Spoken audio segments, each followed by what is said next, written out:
Hey everyone, it's Kelsey Bolar once again filling in for Beverly Hallberg while she takes some time off after getting married not too long ago.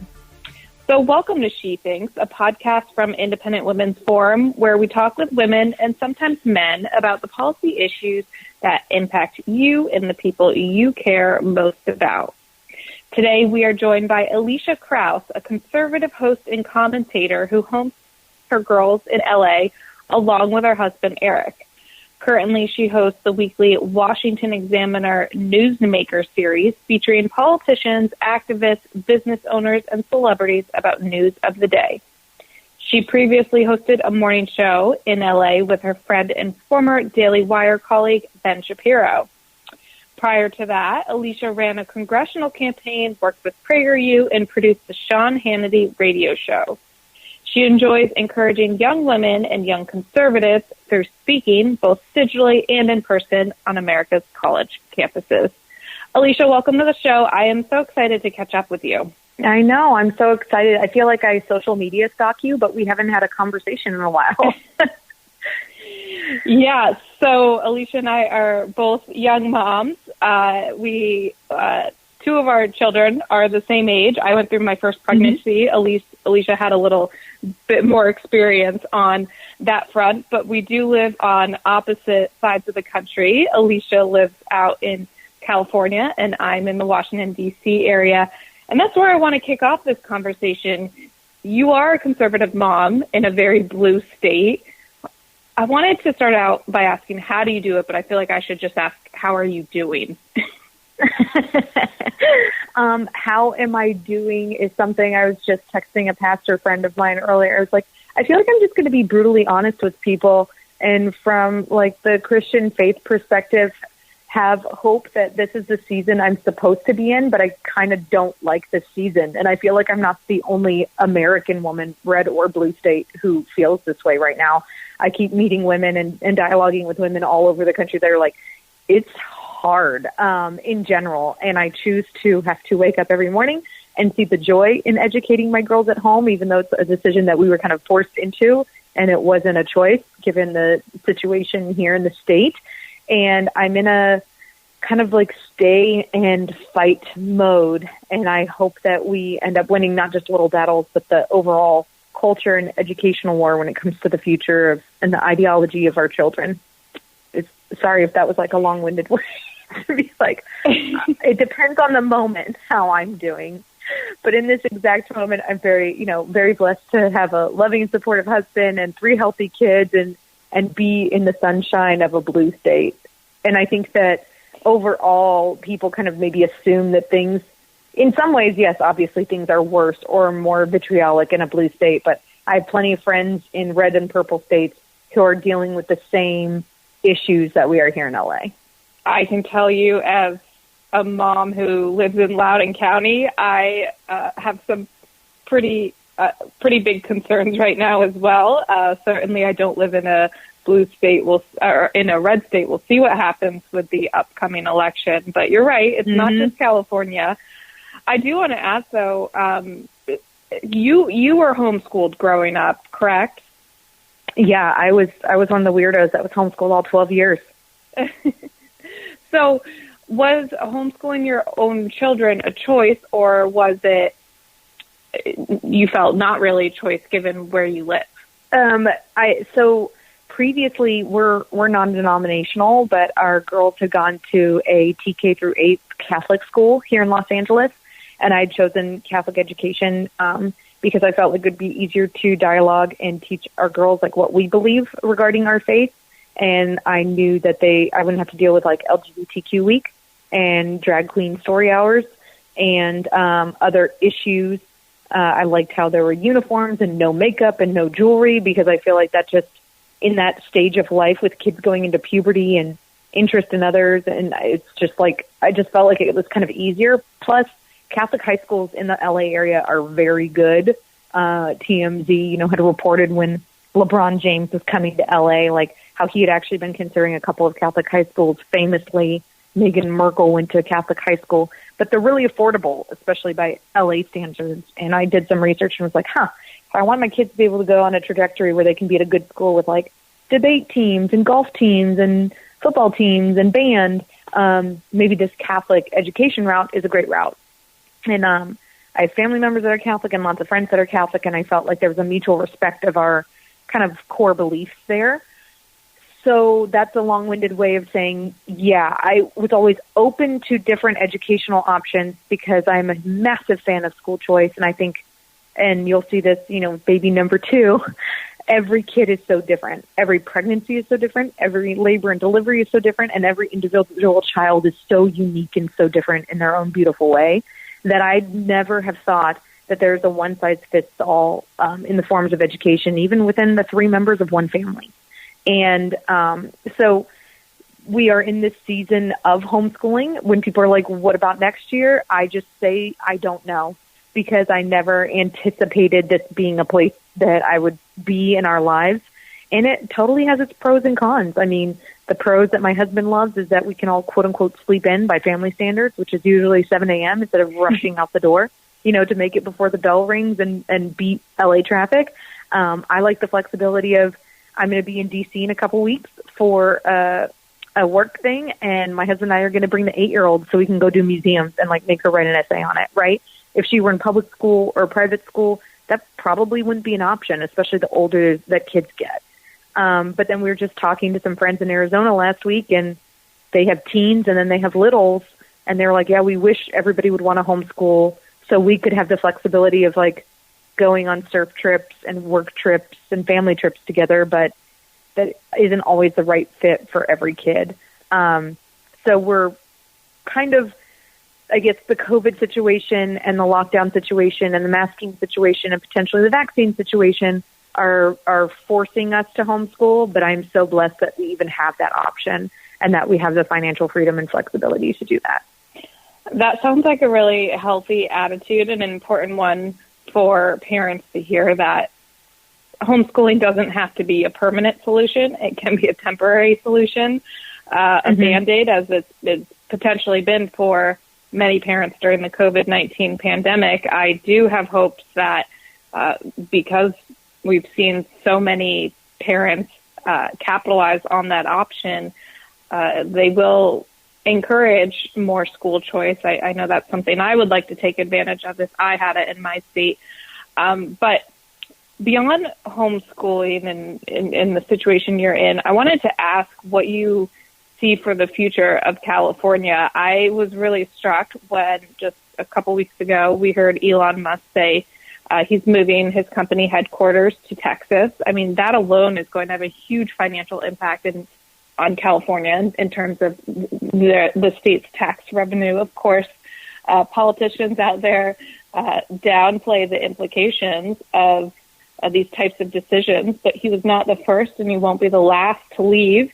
You're standing your ground. Are you concerned or are you hopeful? I am incredibly hopeful. I didn't expect us to win the recall. But I actually am of the Kevin Kiley mindset of California and the Larry Elder mindset of California is worth fighting for. I am only 35 years old, but I've been a political nerd for my entire childhood. My mom is also one, was always very involved in politics. And I know enough history to know that unfortunately conservatives have often fled instead of staying and fighting for far too long. And then now we're like, oh, wow, how come the university and education system is so far to the left? Wow, how come big corporations are so woke and enforcing unconstitutional mandates? Oh, wow, how come, the church is moving to the left and now we have things like the liturgist podcasts and CRT being taught even in private Presbyterian Methodist Baptist schools, right? The list can go on. And I am actually hopeful that despite that recall loss, look at what the candidates were able to do, specifically a candidate like Larry Elder with 8 weeks and less than $9 million. Gavin Newsom, the thing that people don't talk about, he spent up over $100 million to maintain his role as governor. That's more than he's ever had to spend in an actual gubernatorial race every time he's run. It's the most he's ever had to spend in office, I think, for all of his campaigns combined. And I think that continually people around me that would identify as to the left and to the center are recognizing really the importance of local government, of your city council races, of your county supervisor races, of who the heck is on your school board making decisions about your children. And I think that it's been a wake-up call to people, not only here in the state, but across the country of, the president is what's the most talked about on headline news and during Fox News or CNN primetime, but they're not always the end-all, be-all when it comes to things that are going to affect your life. And I think that not just here in California, but nationwide, we're kind of hearing classical liberal voices that are speaking up and saying, this not okay with the way that things are going here. Margaret Atwood, for example, J.K. Rowling pre-COVID, the list goes on and on of people that are kind of waking up. And I've long said, and we've obviously had friends that have left the state, everyone's cost-benefit analysis is going to be different, and I want everyone to have the freedom to choose what's best for them as an individual and for their families. And for now, that's my husband and I staying here and fighting because we think that there's a lot to fight for. Jerry Brown, an awful governor, once infamously said, but it was the one thing that he did say that was right, that so goes California, then goes the nation. And time after time, we have seen how policies here are implemented here. Everybody points and laughs and says, wow, that's crazy. And within 5, 10, 20 years, it's happening in places like Alabama.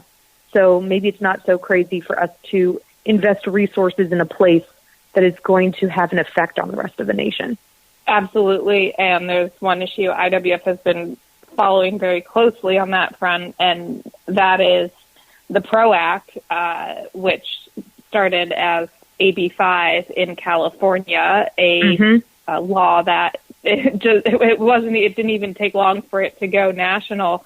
It has not yet been implemented at the federal level, but certainly Democrats are doing all they can to try, including trying to sneak elements of it into President Biden's massive reconciliation spending bill. But we know that's a policy that has greatly impacted California and actually received quite a bit of backlash. I'm sure most of our listeners know the gist of it, but it greatly limits the ability of Californians and potentially all Americans to work independently or freelance. And it was really interesting to see this example of clearly very liberal Californians realize the real life impacts, the damages that these types of policies can have, and actually see some of them speak up and fight back and even reach across the aisle and work with us on issues like that. Are there any other examples you can think of where you've seen that happen? I see a potential for an example, and I really wish that the California GOP would get their ish together and, can I say ish, get their stuff together and work on this. I mean, polling has shown that hopefully we do ballot proposals in the state, and 9 times out of 10 they're stupid and I just vote no on everything. Although the Claremont Institute is usually very helpful in having a kind of a voter guide of like their breakdown of all the proposals that can be helpful, and I typically write about or post those when election time rolls around. But the school choice initiative has been something that getting the dollars back to students and getting the dollars back to parents, like a lot of other states are starting to do. Corey DeAngelis, of course, does way more profound work and has great impact and research in that arena. But it is consistently polled well in the state, across a massively blue state. School choice and giving moms the money back to take care of their children's educational future, therefore helping their financial future, is something that polls over 60%, even among minority registered Democratic women. So I'm hopeful that if that is something that can get on the ballot, that the Democrats can try real hard, but it's going to end up helping people because Zoom learning is just not the same as being able to send your kid to the best school for them for an in-person education that is going to help their educational and financial future. And any mother on the face of the planet that cares about her kid would agree with that. Absolutely. And those poll numbers do give me hope, not just for California, but for the entire country. So shifting gears, this might be a small thing, but one of the ways you're staying and fighting back is through peacefully defying some of these very strict California mask mandates. I've seen a couple on your Instagram feeds. I'm thoroughly entertained by it. You put together some fun reels. And I know that as a mom of a 2-year-old, you understand the outrage that many of us feel over the idea that we're supposed to mask their faces when they're just learning to talk. They not even close to being able to tie their shoes yet. So tell me a bit about your defiance in the mask arena. I think that my defiance really started, and I think if you see my Instagram feed, you also saw my tweet that I posted there that was I was a virgin that married my first boyfriend who follows all of the rules and always wears my seatbelt and goes to church and does all these things, but I kind of have had it, and my way of sticking it to the man is just not complying anymore. And I would encourage, and I get DMs from women, they're like, oh my gosh, I don't know, I don't want to get yelled at. Get yelled at. But let the person who's yelling at you be the person that everyone else in the grocery store looks on with disdain, while you calmly and rationally just be like, no thanks. Everything that I put on my reels have been based on real interaction. Some people think I'm setting them up for the comedy or the joke of it, but no, they're real interactions that I've had to. A girlfriend of mine, Bethany Mandel, who I'm sure your audience knows, was like, girl, I don't know how you do it. And I'm like, I just do it. And I think it really started a little bit in the spring, but more so after that June 15th deadline when Newsom lifted everything and then he locked it back down. And then they started to double down with, oh, we're going to do this in schools, and oh, we're going to do this at large-scale events, and oh, we're going to start a vaccine mandate now. I was like, oh, hell no. And so my defiance comes through when I go places in LA and I won't show my card and I won't mask. And that's just the way it is. And I'm nice to people when I do it. I say no thank you when a security guard offers me a mask. I, honestly haven't been forced to put one on in 3 months. And I think I was at a Nordstrom rack. And what was so funny is the way that they touched the mask multiple times. And the guy even dropped it on the floor. I'm like, this is more germy than me walking around, just breathing. And I will not mask my girls. I've never masked my girls. On flights, that's it. I will not mask them. And even the 8-year-old, when she has been asked, told a lady very politely, I'm sorry, you cannot tell me what to put on my body. You need to talk to my mom. And in my head, I was like, yes, queen. And so it's not even something that I talk about with my girls. They just witness what I do. And it is interesting how more and more people, as they see what I'm doing, will then kind of take down their mask and be like, is this okay? And I'm like, yep. Tell me why. It ain't a law. It ain't a law. It ain't a law. It ain't a law. I have friends that went to the Rolling Stones the other night at SoFi Stadium, packed out in Los Angeles, and there was zero mask enforcement. So I just get a little heated over the hypocrisy of how churches and schools and private functions and small businesses are being fined and reported and managed. But, Vanity Fair events and red carpet events and Marvel events and Rolling Stone concerts ain't, then don't you dare tell me to put a mask on myself or my kids.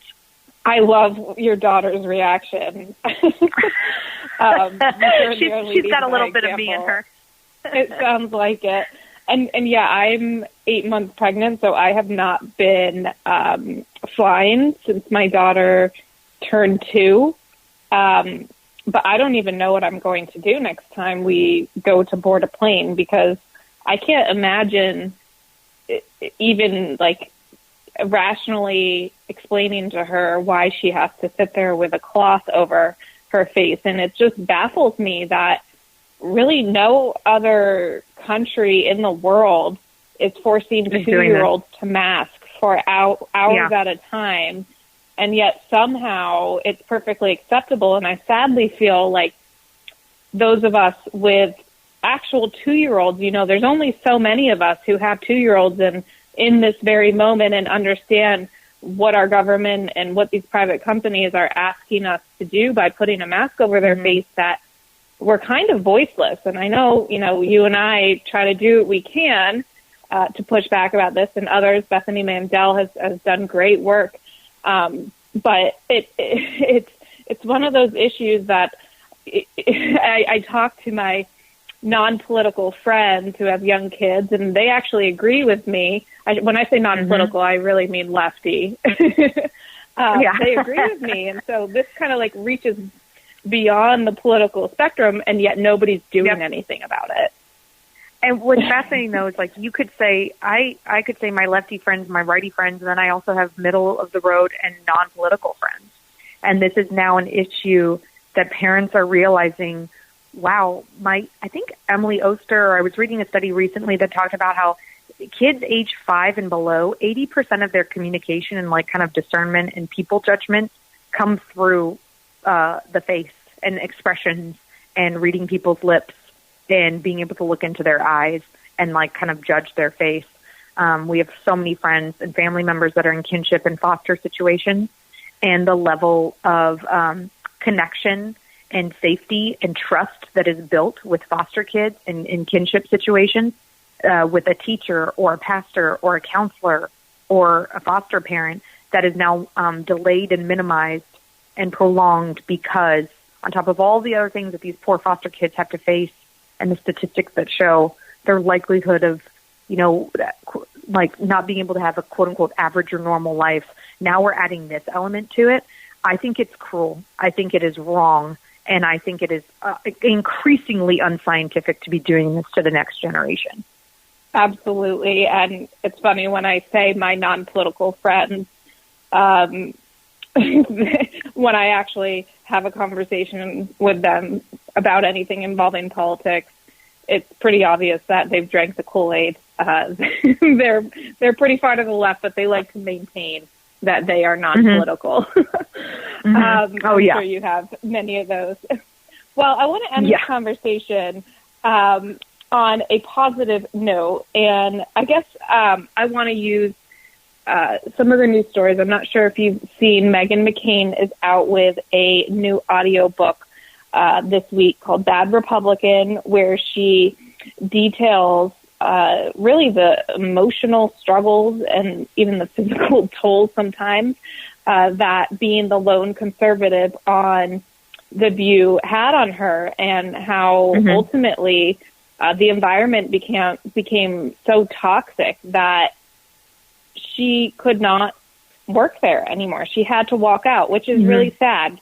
She had the one conservative seat on The View, which is dominated by liberal women, and they just made it so intolerable that she, one of the strongest women that I know, couldn't last. And, here we are talking to you, a strong conservative woman who proudly lives in California, seems to very much enjoy your family's life there. And so I want to ask what your words are of encouragement for those of us who feel so outnumbered to the point where we're asking, should we move our families to a more conservative area? I mean, how do we survive these very toxic times we live in? Yeah, I think so. Young America's Foundation is who typically students are members of their group, and they request me to come to their college campuses or do digital speeches. And I consistently think that tough and adverse situations in life make you a stronger human being, man or woman, from any socioeconomic background or ethnicity. That you can choose to let it break you down, or you can choose to let it make you stronger. And I think some of the bravest women on the planet are young conservative women who are living out their viewpoint and living out their principles on America's college campuses, especially in the last 2 to 5 years. I've been in adverse work situations before, but never to the extreme of Meghan. And I think that the people making fun of her just disgust me, especially when they claim to be pro-women and tolerant. It just further shows the left hypocrisy of they only like women when they can be the token woman for their ideals. And I've said recently, and I might perturb some people or upset some people with this, but the left uses women as tokens when we do and say what they want. And I think that a lot of people on the right don't even utilize the power of the female market enough and the female voice enough, because I understand that we don't want to just play on people's emotions, but you can pull people in with emotion, like heck, how their kids need the opportunity for school choice, or how the She Session increased during COVID because of small businesses getting shuttered and how women own the majority of small businesses. Like, you can use facts that also kind of tug at the heartstrings to win people to our side. And I think that Megan and other women like her in those situations have tried to do so.